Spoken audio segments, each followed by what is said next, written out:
All right, I'd like to call the meeting to order. Please rise your pledge of allegiance. I pledge allegiance to the flag of the United States of America and to the republic for which it stands, one nation, under God, indivisible, with liberty and justice for all. If I could have a moment of silence, please.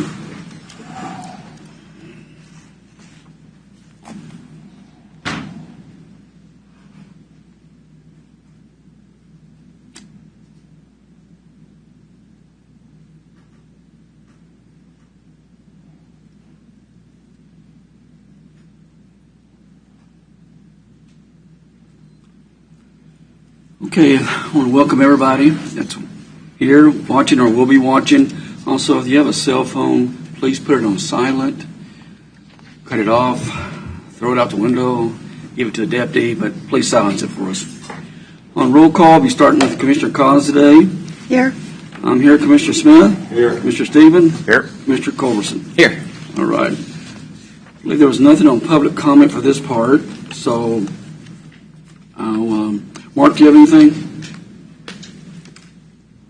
I don't have any administrative business today, Commissioners. Okay, Commissioners, one thing I'd like to mention is City of Lansing lost a citizen in the past week. Her name was Ada Young, Mrs. Young. I know some of y'all probably know her. She's been in Lansing forever. Her husband was Gene was on the first council in 1959 when the City of Lansing became a city, and they were known as Mr. and Mrs. Lansing. They volunteered all the time. They did all kind of stuff. In fact, they're kind of responsible for the new library that's out there in Lansing. When Lansing was looking for a library years ago when I was a city manager, we needed volunteers. And again, volunteers make the world go round, folks. And so they led the charge. We opened one that was about half the size of this room in here and had volunteer books. And then as it grew, we were able to enlarge it and make it purchase the one across from City Hall, and they're responsible for that. Now it's a class act. That she was also the first female, Mrs. Young, the first female post office carrier. I can remember years ago, showing my age, years ago, her pushing the mail cart, delivering mail when they used to go door to door to everybody's house. As a volunteer, she served in so many committees. And the one thing I always liked about Mrs. Young is you better be a hugger, because I guarantee you she's going to hug you. And it just made you feel good because she just brought out the best in everybody. So I wanted to pass that on to y'all and have that family in your thoughts, and just say that how proud we were that she was in Leavenworth County. They invested in the community, in small businesses. Mr. Young signed, yeah. I would also add that just they were recognized, I think, at the county fair because there was nobody else, but I think they were married for 75 years. Yeah. They knew each other when they were a kid. They lived across which I think is block just or two amazing. apart from each other. Yeah, lived in the same house that they married in Lansing. It's just a wonderful couple. They were just great. I will miss her. Mr. Young is still doing fine, but I definitely will miss her. Okay, Commissioners, anything else? I just have one thing to have David address. The appeals court ruling came down on Call Valley. Can you kind of tell what the process is moving forward? Commissioners, you should have each received an email from me regarding this matter. On the 26th of August, the Court of Appeals of the State of Kansas entered a ruling on the matter of Call Valley's appeal of the terms of the special use permit you issued. The Court of Appeals has remanded the matter back to you for refinement of the term county standards with respect to the road improvements that are being considered for requirements. The mandate for the ruling of the Court of Appeals, which makes the ruling effective, should be issued on or about September 26th. At that time, it would be my recommendation that you schedule deliberations as to how to refine the term county standards. And to let you know, we have a suggestion for you on that topic, but we'll bring it up after the 26th. And we're going to have at our next meeting, we're going to have a update on that. If the board would wish, we could have a short executive session on the matter. Okay, because I think there's things that we need to talk about. Anything else, Mike? That's it. Any other commissioner? Okay, thank you. We'll move on to a consent agenda. Is there any item that need to be removed or request to be removed off the consent agenda? If not, I'll take a motion. Mr. Chairman, I move that we accept the consent agenda as recommended. Second? Motion and second. Any more discussion? Mr. Collins? Aye. I vote aye. Commissioner Smith? Aye. Mr. Stephen? Aye. Commissioner Culberson? Aye. Okay. Formal board action. There's nothing I see there. We're down to presentation discussions. Is it Dennis Higgins in the audience? Yep. Yes, sir. Would you come on up here to the mic and address that? We usually allow about 3 minutes or so. If you'd let us know, announce who you are and where you live, we appreciate it. Yes, sir. I'm Dennis Higgins. I live in the north end of the county, off Millwood Road, the east end of Mill Road on 199th Street. Lived there 31 years. Sorry? I thought somebody said something. No, go ahead. They're having trouble hearing you. Maybe I'm not right here. Yeah, there you go. 31 years I've lived there. I built the house. My road, excuse me, and a lot of the other roads in the northern county, as Jeff can tell you, he's been working on this, we've got nothing. Our roads are AB3 that you can't follow another car out of there or you can't see anything. The dust is so horrible. It gets into all your equipment. It gets all over your property. And all we get is excuses. I took pictures and brought them. Jeff should have showed it to you all. My road looks exactly like it did 31 years ago. I got weeds growing up on the side of the road. I got weeds this tall in the center of the road. I'm going to have to take my lawnmower out there and mow those because they're rubbing the bottom of my car when I go in and out. Now it's a one-lane road. We've got people with new homes back there off of 18 Highway, back on that end of it. Their roads are worse than mine. And there's all the taxes we pay. Everybody pays taxes. It's gone up from $700 to $4,000 a year. I have no police protection. I have no street lights, no sidewalks. The only reason I have EMS because a guy named Butch Molden was on it, on the EMS part of it, that got me to the hospital. Otherwise, I'd probably be dead. But my whole problem is we're paying all this money out, and it's all being poured into the south end of the county. They got beautiful roads down there. They've got great schools. We have Pleasant Ridge School, which is not ancient, but still, they're getting all the money, and we're getting none of it. You drive down through Lansing, look at the homes and the streets, go down through Baser Linwood, go down to Tonganoxie, they're getting all the good stuff. Now, we are paying taxes just like they do, and I believe we're getting a real short end of the stick. And it's time they turn around and put some of that into the northern part of the city.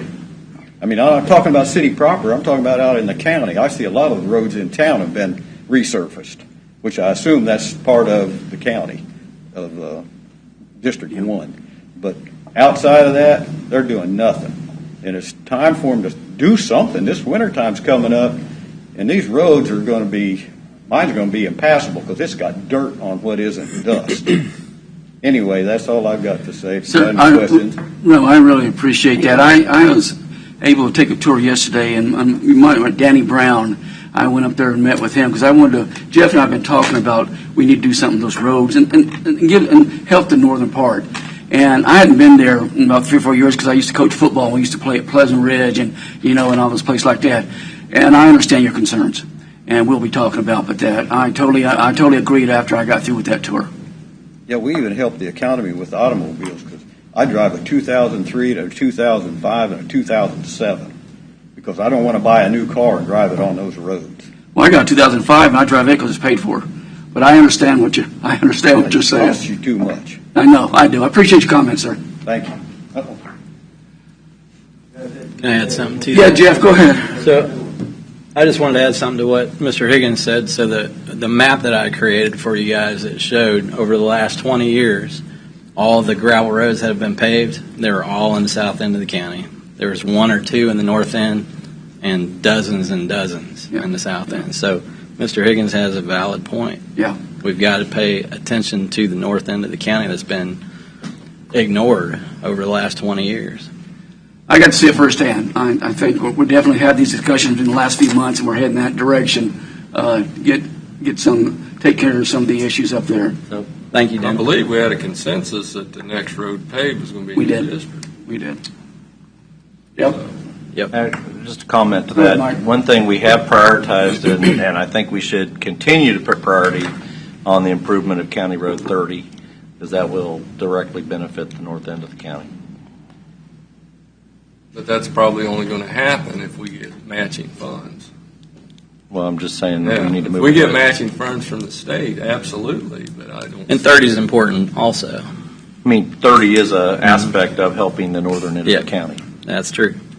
I guess what that say is it's on everybody's radar up here. Commissioner Culbertson's doing a good job and keep getting that in front of us. And then, sometimes it takes time. It moves a little slow, but definitely that's on top of our list to start helping out in that area. Yeah, and that's the problem. Yes, sir. And that's the problem is it takes about 5 years taking an idea of paving a gravel road to actually paving it. So But the idea should have been in 2005. when Exactly. There were So- matching funds for the first mile and a half. yep. Yep. So And now then it we just dropped. So now we've got the motion rolling. It's just going to take a little time to get it actually to come. I thought it was bad for having plans for 182nd Street. Took 17 years. We're playing catch up. We have been for the last few years, there's no doubt. Anything else, Jeff? That's it. Okay, any other commissioners? No, sir. Okay.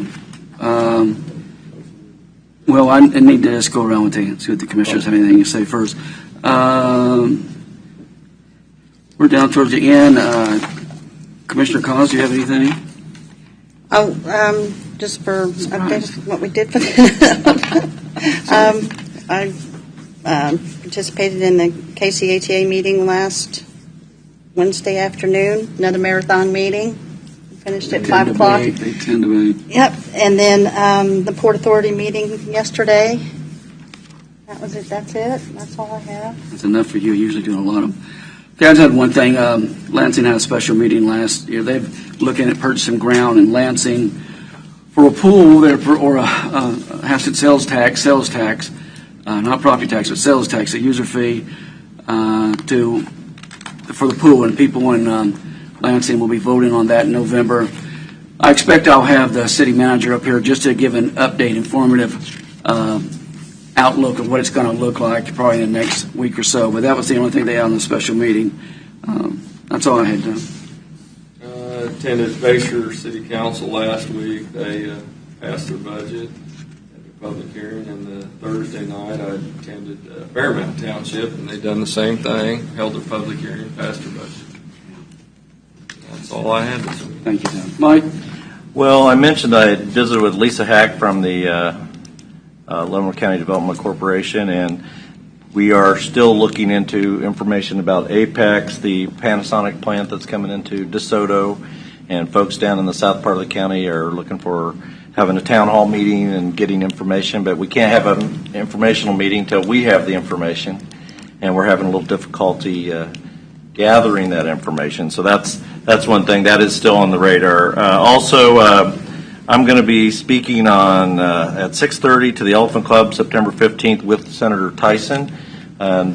Some of the topics will be property taxes and election integrity. She's going to cover election integrity. And then the first meeting of our property tax committee to look at property taxes is going to be at the Tonganoxie Public Library on September 29th, 6:30 p.m.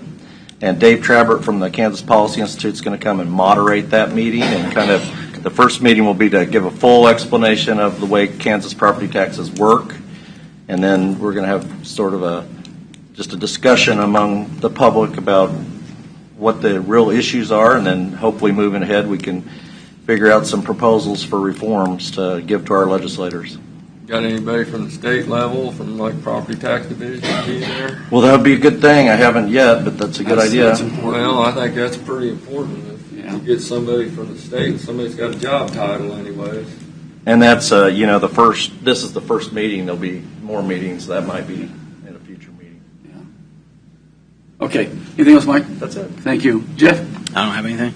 Okay. All right, with that, I'll take a motion to adjourn. I move we adjourn. Second? Commissioner Cos? Aye. Aye. Commissioner Smith? Aye. Commissioner Stephen? Aye. Commissioner Culberson? Aye.